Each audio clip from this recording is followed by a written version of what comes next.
একদিন এক দুষ্ট কিশোরে বিড়াল খেলার ছলে একটা পাথর ছুঁড়ে দিল। সেই পাথর গিয়ে লাগল এক অভিজাত বাড়ির কাঁচের দরজায়। দরজাটা সেখানেই ভেঙে গেল চূর্ণ বিচূর্ণ। হঠাৎই সিকিউরিটি এসে হাজির। তারা কিশোরী বিড়ালটিকে ধরে ফেলল, তার ভিডিও করল আর ইন্টারনেটে ছড়িয়ে দিল।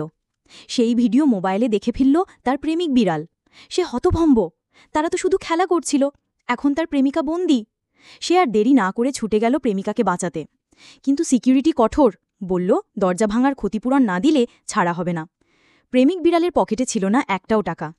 তবু সে হার মানেনি। সে কাজ শুরু করল। প্রথমে বাসাবাড়ি পরিষ্কার, তারপর দর্জির দোকানে সেলাই, কখনো কেক শপে কাজ, আবার কখনো জুস শপে জুস বানানো, এমনকি ডেলিভারি ম্যান হিসেবেও ঘুরেছে রাস্তায় রাস্তায়। দিনরাত কষ্ট করে সে টাকা জমালো। অবশেষে সেই টাকা দিয়ে সে প্রেমিকাকে মুক্ত করল। তারা আবার একসাথে হল এবং সুখে শান্তিতে বসবাস করতে লাগল। কারণ ভালোবাসা শুধু আবেগ নয়, ভালোবাসা মানেই ত্যাগ, দায়িত্ব আর প্রতিজ্ঞা।